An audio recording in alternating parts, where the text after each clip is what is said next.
Hello everybody, Broken Stars 1 here, and I apologize for what seemed like a hiatus again. I hopefully won't disappear again. I've just been busy with several things, such as getting a brand new computer. It is a XPS laptop, and it is amazing. It's not going to constantly overheat, and it's just so much better for my content coming up in the future.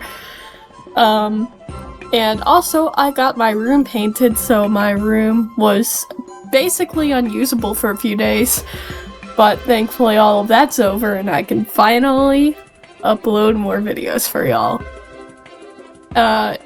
Heads up, if I sound very sick, I am not. It's just severe allergies. But hopefully you enjoyed this video because I had fun making it. Enjoy!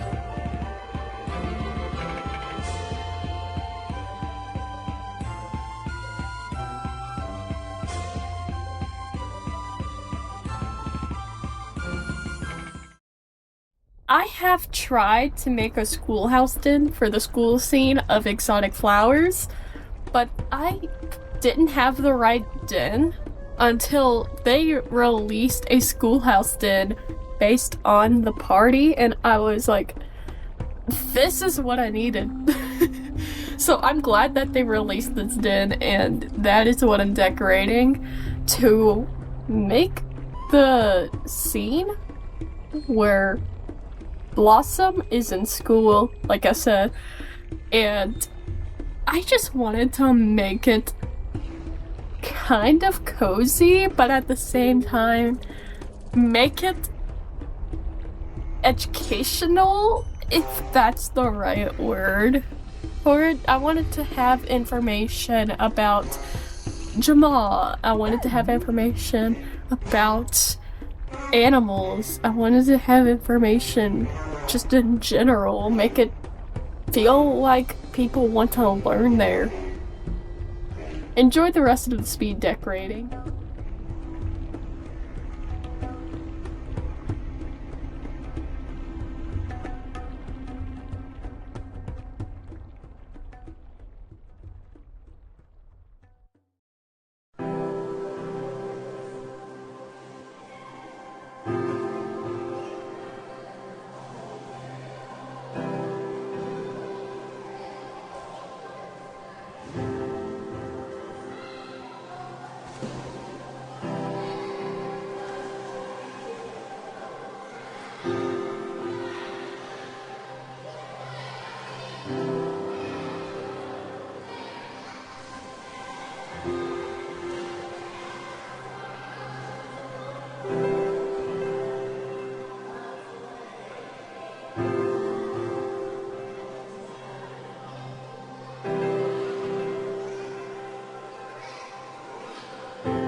Alright, so that is the end of this entire speed decorating for this den. And here, I'll even show y'all around. Alright, so first and foremost, these are the seats for the classroom. And we have 2 plushies, one up here, one down here, and this one is of a sunfish, and this one up here is of a sea urchin. We have 2 succulents. We have up here on the behind the teacher's desk, we have seashells and scientific rocks. We have a flower, and we have a pet fish.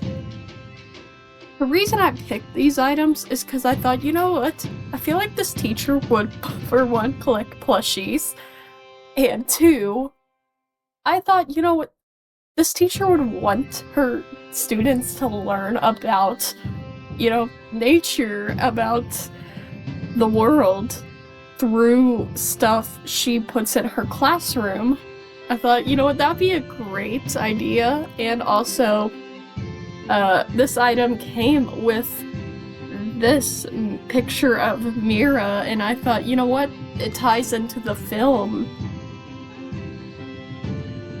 And outside the classroom here is a pineapple and a sakura tree, I believe is what this is, or cherry blossom. Basically, I thought, you know what? I feel like the people who made this entire school probably paid a lot of money for these things so that the students could, you know, grow them. And I have a car over here, probably one of the teachers, and over here, oh, not over here. I'll bring down the camera here. These are also things that the students probably planted, like cucumbers, Brussels sprouts, or cabbage, eggplants, raspberries, they kind of look like strawberries, which I love, potato and carrots, and then bananas, as well as a little garden sign, who I feel like one of the students probably hand-painted, which I think is a cute little detail. I feel like this school is definitely a creative school, and I love that, because I'm a creative person myself. Up here is the lunchroom, lockers. I don't know why I decided to put lockers in the lunchroom, but it kind of ties in the room together, so I don't mind. A little map up here. 3 lunch tables. One of them has potato and mashed potatoes on it. I couldn't find any other food items that are just not straight up in a plot of land like these. If there are any other items, please let me know in the comments below. I'm actually curious if there's any other food items in this game that I just haven't seen. Up here is like the little basketball courts, and then another locker, more sets of lockers. And then we have the water fountain over here, which I don't know if that would be where I think it would be, but it's fine right there, kind of fills in the space, but I may move it eventually. But I thought, you know what, this looks cozy enough to me, you know, it looks like something that I would want to honestly, you know, be at, like a school I actually want to go to, and Blossom would definitely enjoy a school like this. So yeah, that's that.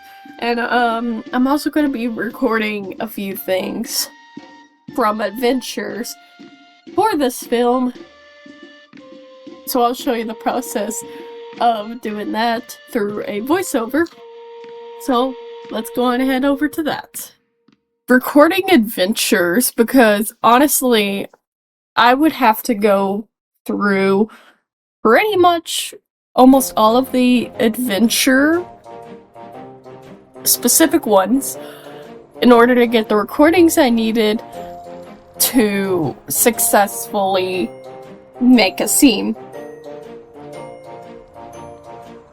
For example, when it comes to the scene where they escape the Phantom Fortress, I would have had to record literally most, if not all, of storming.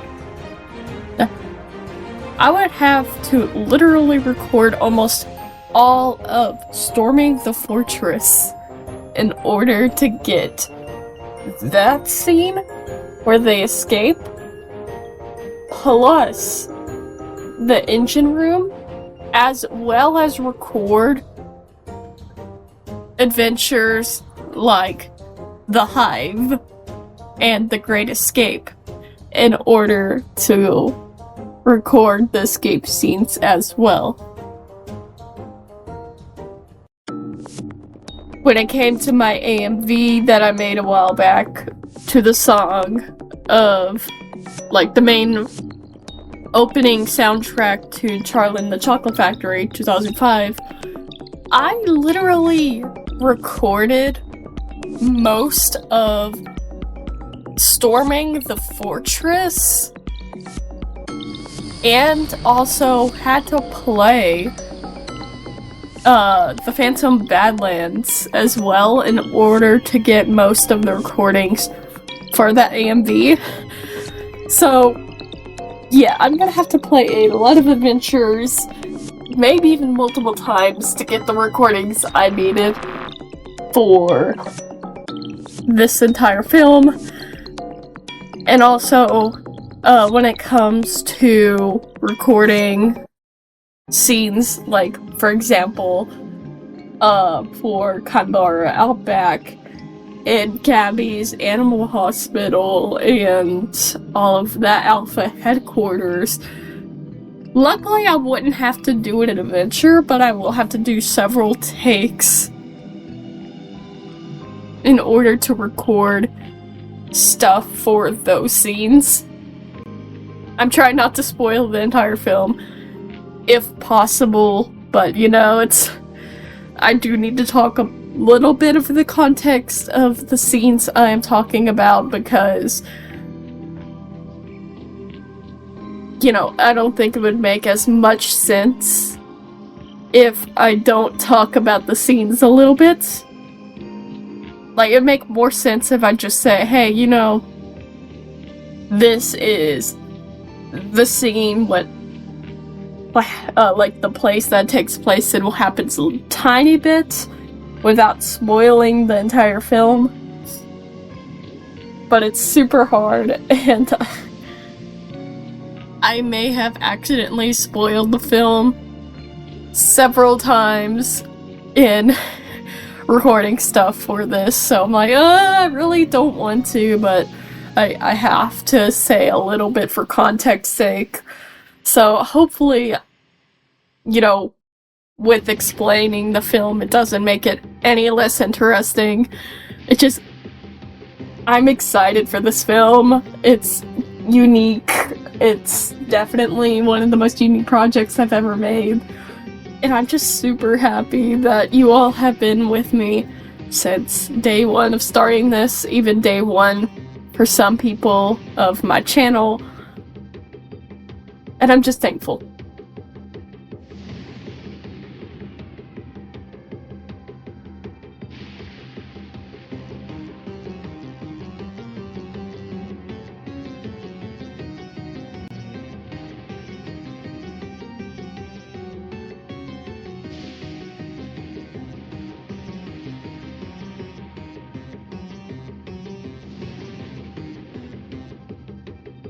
Anyway, that's the end of the video. I just hope you all have a great day.